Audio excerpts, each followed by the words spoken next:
Today is the day we are asked to honor those who went to war. Armistice Day was established on November 11th, 1919, the first anniversary of the end of World War I. In 1954, after we realized that World War I was not the war to end all wars, Armistice Day was renamed Veterans Day. I want you to do something for me. Close your eyes for a moment. Picture a World War I veteran. Who are they? What do they look like? You can open them. Do they look anything like these men? What do we expect when we think about veterans? What have we learned about the experience of war? Some of you may have experienced it yourselves, and others may have heard from loved ones or friends. Many of us have encountered stories of war from television, movies, books. But what if the stories of noble sacrifice aren't what we expect? On June 28, 1914, the Archduke of Austria, Franz Ferdinand, was shot by a terrorist group. What followed was a series of events that led Europe into war. The United States maintained neutrality, carefully declaring that what happened in Europe wasn't really our business. Here in the United States, we were still adjusting to the impact of the Civil War, which had ended about 50 years before. Jim Crow laws were in effect across the country, making it clear to African Americans that though they might be free, they were by no means equal. Then in 1917, the United States received a piece of intelligence called the Zimmerman Telegram. The Zimmerman Telegram was a note to the German ambassador to Mexico, instructing him to try to bring Mexico in on the side of the Germans if the United States entered the war. It went further to offer parts of the United States to Mexico in return for this alliance. To be fair, they were the parts that we originally took from Mexico. As a result, on April 2nd, 2017, President Woodrow Wilson stood before the country and announced that the United States was declaring war against Germany. He said the world must be made safe for democracy, placing the declaration of war as a fight to secure democracy on a global scale. Can you imagine being a Black person in the country at that time and hearing the U.S. president declare that the world must be made safe for democracy?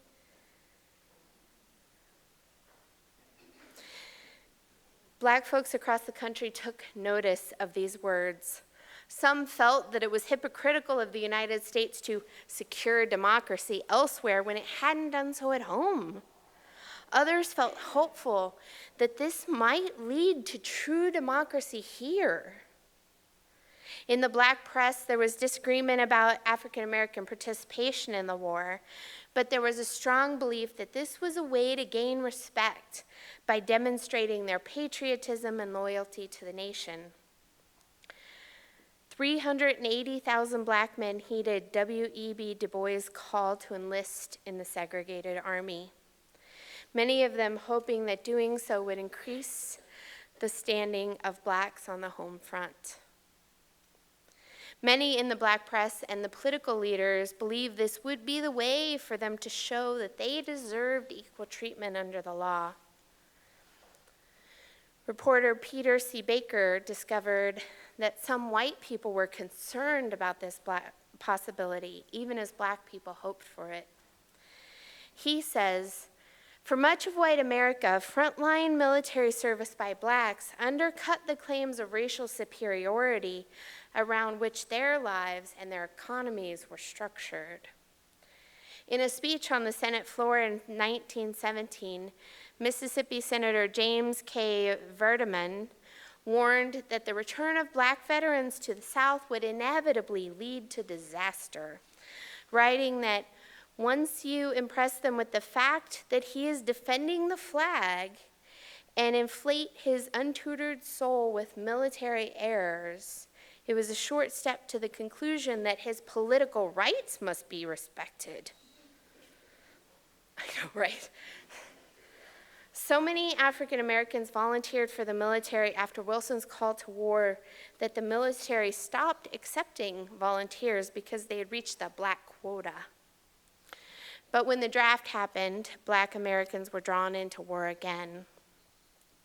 Many responded to the draft cards they received, being assigned to segregated regiments that were full of other Black people with white officers.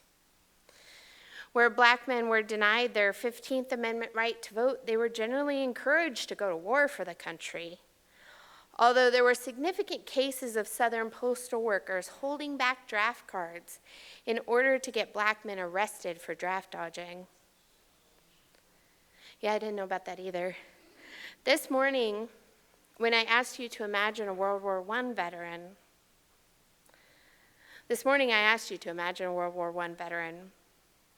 and these soldiers were not who the military leaders of their day were imagining. The military responded to the presence of Black soldiers in a variety of ways. Many were denied the right to fight in the front lines. And at the same time, many Black soldiers were treated better than they had been at home. They were given some measure of respect, especially those stationed overseas, in France in particular, which was much more progressive than the United States at the time. In those cases, they saw a significant difference in how people of color were treated there and how they were treated in the United States. The military even established an officer training camp for Black trainees and included an integrated camp. Now, these graduates, these Black officers, struggled to get respect, with white soldiers often refusing to salute them. Many Black soldiers were given inferior uniforms, some from the Civil War, and unsuitable living arrangements. Despite this, Black men and women continued to approach the war with a sense of civic duty. And when the war came to an end, when Germany surrendered, the ending of the war was greeted with joy. There were celebrations in several nations, and most of the soldiers returning home were greeted with the joy as well. But when African American soldiers returned from war, they were greeted not with the respect they had hoped for, but instead with discrimination and hostility. Many veterans couldn't get the benefits and disability pay they were promised.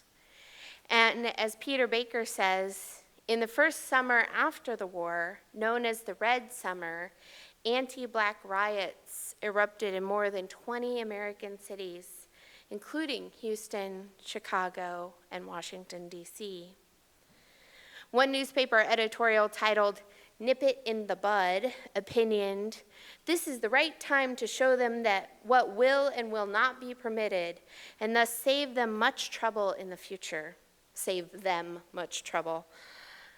In the years after the war, at least 13 Black veterans were lynched. Countless more survived beatings, shootings, and whippings. Often the only provocation was a Black man's insistence on wearing his uniform in public. One man commented, "It's really shocking, just the sight of a Black soldier, just the suggestion he might take on that empowered, adult, mature identity, that could get him killed." I can't imagine what that must have been like, to go to war, hoping somehow that it would prove your loyalty, hoping that you would finally be allowed the democracy you fought to bring to others. Then to come home to a country that was afraid you might feel too empowered, that was, rather than grateful for your sacrifice and your service, almost angry about it. Asked to go to war to serve their country, going with the hope they would earn the freedoms they had been promised, African American soldiers found themselves fighting two battles. So what can we learn from this? What does it tell us about how we might best recognize veterans and honor their service? It starts by recognizing their battles. Not just the armed battles of war, but also the battles they and their families face here at home. It starts by recognizing that the experience of soldiers of color was and is dramatically different from white soldiers. How can we honor their service? We can learn from it. We can learn that the experience of others are not always obvious to us. We can remember that our understanding of others' lives might not match their understanding of their life. We can learn to listen when people tell us about their lives, even when those stories make us uncomfortable, even when those stories make us question what we know. How can we honor their service? We can question our own expectations and assumptions. We have the flag up here today. What does it mean to honor the flag and those who have served under it? We have a lot of expectations about what patriotism means. For many of us, it means loyalty. Some of us were taught that this is best displayed by standing up when the Star-Spangled Banner is played. So when Colin Kaepernick, a football player, began to kneel during the national anthem at the start of games, the American people interpreted this a couple of different ways. Collins stated he was kneeling in respectful protest to highlight the fear that Black men live in every day. The backlash began immediately, with some saying that the protest was out of line, others saying that it was disrespectful to the military. I wonder if it would make a difference to know that initially he had started by staying seated during the anthem, but began to kneel when he was convinced by a former Green Beret that kneeling would be more respectful to the military. Does it make a difference to remember that some of the Black victims of police violence are veterans? Black men like Air Force veteran Anthony Hill, Army veteran Richard Gary Black Jr., and Marine veteran Kenneth Chamberlain? And that Colin was kneeling to honor their service too. When we seek out the stories, we are often surprised. We are sometimes disappointed, but we are always honoring the storyteller with our time and attention. My beloved spiritual companions, may we listen to the unexpected stories. May we learn to question our own assumptions. May we honor the service and the sacrifice of those who have gone before us by always remaining open to hearing their stories told again and always being prepared to be changed by them. May it be so. Blessed be. Amen.